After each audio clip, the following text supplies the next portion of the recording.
Hi, my name is Sydney and I'm the owner of Ava Howard Designs, and in this video we're going to be talking about how to get started needlepointing, a step-by-step guide for everything you need to know. To get started stitching, you're going to need a few things. Specifically, you're going to need thread, scissors, canvas, and a needle. When picking out these items, it's important to know a few bits of key information. Let's start with your canvas.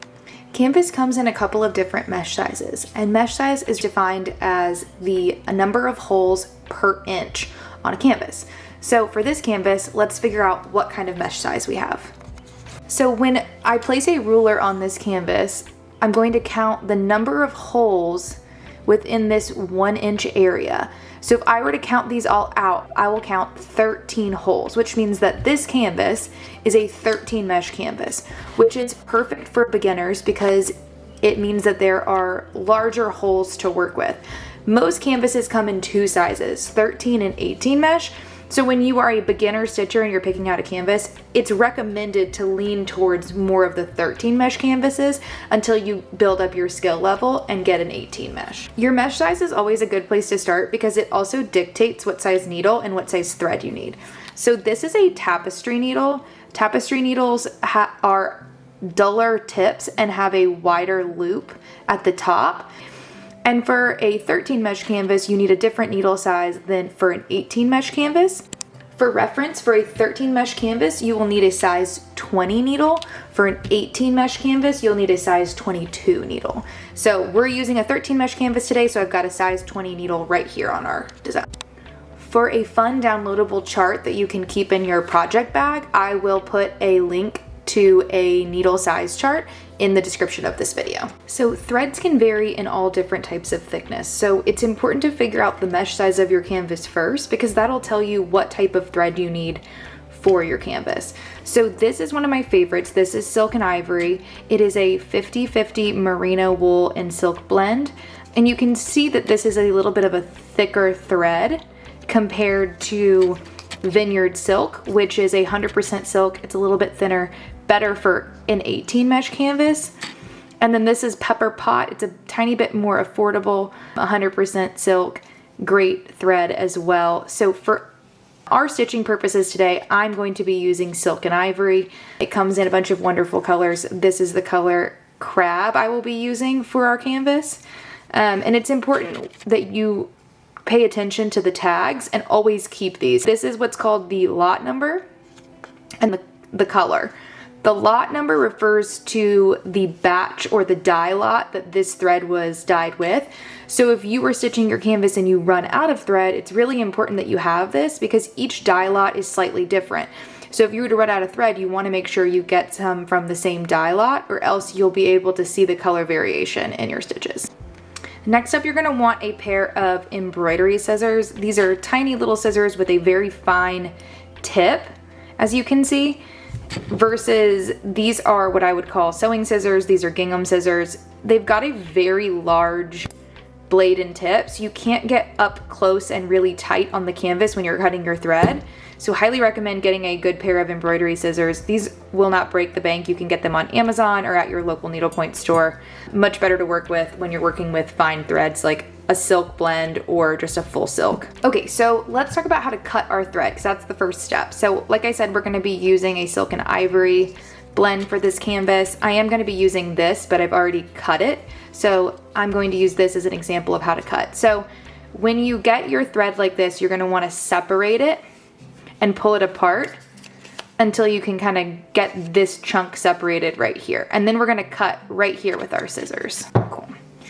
And now you've got this whole thing separated into one long chunk. Then we're going to grab the top and separate it again. So just pull that apart until you've got one big loop. So you've got one big loop and you're gonna cut at the top and the bottom of this loop. The goal is to have your thread be about the length of your arm. Any longer and when you're stitching and it gets really tangly and messy and it's hard to work with. So we're gonna cut here and then again at the end down here. And you should see kind of a crease so it's easier to tell where that is. These are not my good scissors, so perfect. And then what I like to do just to keep everything tidy is I then put this tag back through here, and I do that by just twisting a little bit, and I pull my thread through like so that I have that tag on there. And then I can just pull a thread out, grab a thread, just hold kind of gently, and then you pull, and you're gonna pull your first thread out. And then that keeps everything really clean, and you've got your first thread to work with. Now, when I'm not using it, I put these together and I tie a loose, I think this is a slip knot, a loose knot like that, so that everything stays together and clean in my project bag. And then I've got my thread to work with. So now we have our first thread and we need to thread our needle. This can be really intimidating for a lot of people because you're tempted to want to try to just put the end of this thread over here, and it doesn't work like that. So the best way to do this is to drape a thread over your needle like that, and then place your finger there. You're gonna wanna pull really tight to make sure you've kind of pinched the thread over your needle, if you can see. So you've got it pinched really tight. Then you're gonna slip your needle out, and you're going to place your needle over top of your thread and push it through. See how it kind of just comes up? And then pull that through. There are needle threading tools that you can buy and use, but honestly, you should really know how to do this without one. So now we've got our needle threaded, so it's time to get started stitching. In order to get started stitching, there is one category of stitch that you need to master. This is known as the tent stitch. Within the tent stitch, there are 3 basic stitches that you should master. Those are basket weave, continental, and half cross. So we're gonna start with basket weave. Basket weave is the most durable of stitches, and it is also fantastic for backgrounds and large areas.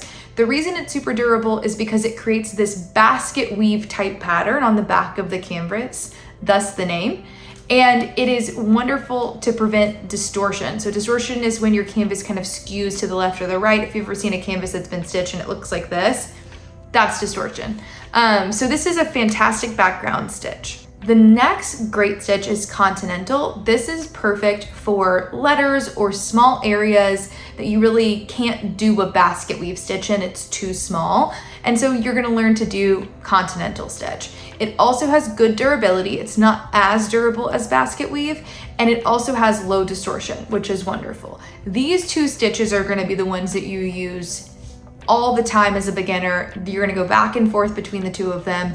And then the third and final is half cross stitch. Half cross stitch is used a lot more sparingly. I would say it's the least used of all 3. And it is really perfect for when you are running low on thread. It uses the least amount of thread of all 3 stitches. It also can be used like continental in small areas, or you could do a whole canvas in it. It's just normally not preferred because of the low durability of the stitch. So you wouldn't want to stitch like a pillow or a belt or a keychain, something that's going to get a lot of wear and tear in a half cross stitch. You're going to want to use basket weave and continental on those. So that is a quick overview of all 3 of those stitches. For a full in-depth guide on the basic tent stitches, you can check out the blog in the description of this video. I've also got a link to all of my YouTube shorts so that you can really see how those stitches are done in real time. We are also going to be doing basket weave next in this video, so if you stay tuned if you want to learn basket weave. Okay, so for this canvas, like I mentioned, I'm going to be using pink thread from Silk Ivory, and so what we're going to want to do is we've threaded our needle, and at the end of our needle, we want to tie a knot. Just a standard knot, like so. And we're going to start by anchoring our thread. So this is the top right corner of our canvas, and we're stitching light to dark. So I'm gonna stitch this background first. And when we start a canvas, we want to anchor our thread about an inch or half an inch from where we're going to start. So I'm gonna start up here in this top corner. So I'm gonna anchor my thread here, which means I'm gonna come through the top of the canvas and pull the thread through so that that knot catches right here. And as we stitch, we're going to work our way this way. And so as we work our way this way, we will hide that thread in the back and then eventually cut this off. So I'm gonna come up through the top right, and we are gonna be doing basket weave. I've chosen basket weave because this is a large background and I want a very strong, durable stitch. And it's also going to be a pillow, so I want that extra durability on the canvas. And so we're gonna come at a diagonal. That's your first stitch. And then you're going to come to the next one in that line. So we're going across this way to that way at a diagonal. And then up again, and then the next one. And now we're going to go back across. So coming up here into the next, and just continuing that process all the way across the canvas. Simple as that. It's almost like little stair steps is what we're doing. Just stair stepping our way down. You can see we're kind of just creating that pattern all the way across. And that is your basket weave stitch. And so as we go, we will just continue this exact stitch across the entire white background. And then for the letters, I will switch to continental. As we discussed, continental is better for small areas. And so that's why I'll be doing continental stitch on the letters. It's a great way to practice. You could also do half cross stitch on the letters as well. You technically could do basket weave, it's just very difficult. So we're gonna be sticking to continental or half cross stitch. And there you have it, your first little area stitched. So as I start to approach this original anchor, I can go ahead and snip it because I've already buried it in the back of the canvas by stitching, and we're good to go now. You'll also notice that I am getting a little short on thread. So what I'm going to do is finish off this thread and start another one. So I've come down through the front of my canvas, and now I'm gonna flip my canvas over, and we are going to slip this needle through a couple stitches in the back. I'm gonna slide the needle under these couple of stitches, just like that, and then pull it through, nice and taut. Now that thread is properly attached there, which means I can take my scissors and snip it, and then I will be able to start my next thread, which I will do the same way. So I will thread my needle, and then I will slip it through here, come up through the front, and start stitching.